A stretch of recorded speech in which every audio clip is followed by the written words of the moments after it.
Olá, professores e professoras, sejam muito bem-vindos à Escola para Professores. Eu sou o professor Gustavo Leão e o tema de hoje é o seguinte: devemos tratar todos os nossos alunos de maneira igualitária, de maneira igual? Fica comigo que a gente vai discutir um pouco isso aí. Vamos lá!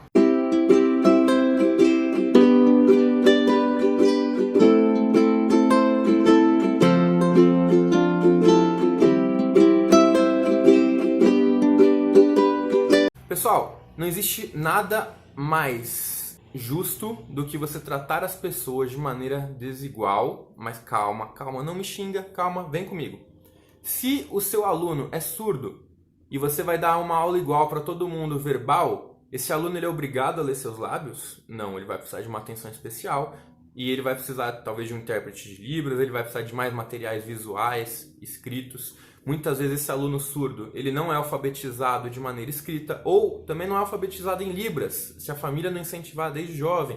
Às vezes você pega esse aluno que ele não sabe nem o alfabeto para fazer a datilologia em Libras. Imagina você fazer a Libras prática, né? com mais palavras, com as gírias, não dá.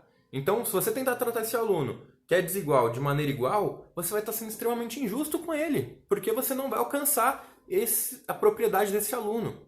Isso se aplica também com todos os alunos, não só aqueles que têm as chamadas necessidades especiais. Você tem alunos que se identificam com a sua disciplina ou até mesmo com a sua cara. Tem aluno que vai com a sua cara e aí por mais que ele não seja bom, ele tenta, né? Ele se motiva, mas a gente tem uma grande massa que não vai com a sua cara, que não gosta da sua disciplina e você vai precisar dar um jeito de chegar nesse aluno também. Quando a gente tem uma sala com 40 alunos, não dá para você atender todo mundo de maneira individual, né? Uma aula de ensino médio com 40 alunos na sala de aula, uma aula de 45 minutos, se você gastar 1 minuto por aluno e fazer a chamada, você já não conseguiu dar sua aula e você não vai fazer nada. 1 minuto é muito pouco. Você precisa entender seus alunos por grupos e tentar fazer com que os próprios alunos, entre eles, estabeleçam conexões para estudar. Muitas vezes o aluno não vai aprender com você na sua aula, mas depois ele vai ter um coleguinha que vai, bem instruído e motivado, vai ajudar esse outro aluno a entender a sua disciplina de um outro jeito, um jeito mais simples. Nem que ele não entenda o 10, mas ele entenda um 5, um 7,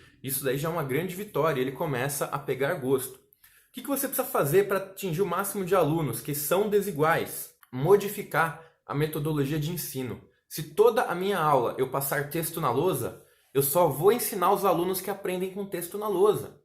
Se toda a minha aula eu fizer um debate, eu só vou ensinar os alunos que aprendem com debate. Se toda a minha aula passar um filme, eu só vou ensinar os alunos que aprendem com filme. E não é todo mundo que aprende da mesma forma. Então, para você atender desigualmente os alunos desiguais, para que você consiga atingir o máximo possível, você precisa usar os seus espaços de tempo para tentar modificar as estratégias de aula.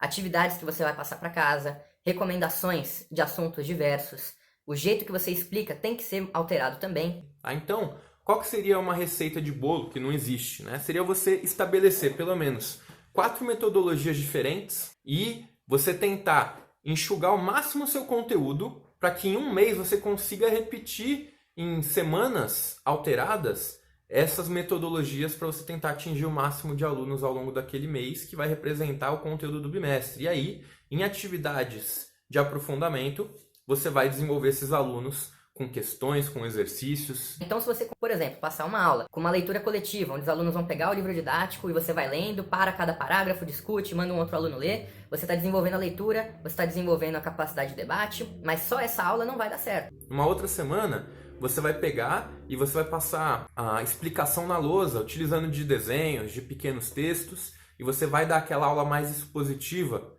né? E aí os alunos que aprendem desse jeito vão se direcionar. Numa outra aula, você vai passar uma lista de exercícios para que os alunos sentem em duplas, né? Que você pode escolher, o que eles mesmos escolham, para que eles consigam responder isso de forma coletiva e tentar entender e compreender a matéria. Numa outra aula, você faz um seminário distribuindo assuntos para que os alunos apresentem e os alunos vão desenvolver a habilidade de falar em público, desenvolver a habilidade de sintetizar com tempo. Pessoal, é muito difícil fazer isso, exige um desgaste enorme do professor, eu sei, mas eu quero que vocês reflitam o seguinte: muitas vezes, se você só dá um tipo de aula, se você só usa uma metodologia e você está tratando todo mundo da forma igual, você não está chegando nem na metade dos seus alunos e você está sendo extremamente discriminatório com com aqueles que têm outros jeitos de aprender. Não dá para atender 100%, mas dá para você mudar um pouquinho para atender 40%, 50% dos alunos. E os alunos reconhecem isso, né? Se você conseguir elaborar essa estratégia de uma maneira natural, com as suas habilidades, né? Muitas vezes você vai agregar muito esses alunos. Então, utilize metodologias diferentes para passar o mesmo conteúdo, enxuga o que é essencial daquele conteúdo para você, principalmente nos anos iniciais e finais do ensino fundamental, porque você vai despertar nos alunos luzes diferentes e às vezes um aluno não capta aquela ou aquela, mas em uma aula do mês ele vai se identificar e vai prender a atenção dele para que ele comece a gostar da sua matéria, né? Se você tentar fazer isso num primeiro bimestre do ano, você vai identificar muitas vezes que as classes têm uma ou outra aula que eles preferem e você consegue depois concentrar sua energia no padrão de metodologia que mais vai atender seus alunos, tá? Então, dicas dessas metodologias vão ser passadas aqui nesse canal, mas eu quero que vocês reflitam. Toda a sua aula você dá do mesmo jeito? Você usa técnicas diferentes? Ou você sempre passa um slide? Você sempre passa na lousa? Você sempre passa livro didático? Ou você mescla isso de forma natural e orgânica ao longo dos seus bimestres, dos seus semestres com os alunos? Beleza? Então, reflitam sobre isso. E deixa aqui embaixo, se você mescla essas metodologias, o que você usa de diferente? Às vezes na sua escola tem um projetor que você pode passar um filme, às vezes na sua escola tem uma lousa eletrônica que você consegue modificar o tipo de aula. Então comenta aqui o que você faz e vamos aprender junto nesse fórum. Bem-vindo ao Escola para Professores, chão da sala de aula para o chão da sala de aula. Tchau, tchau.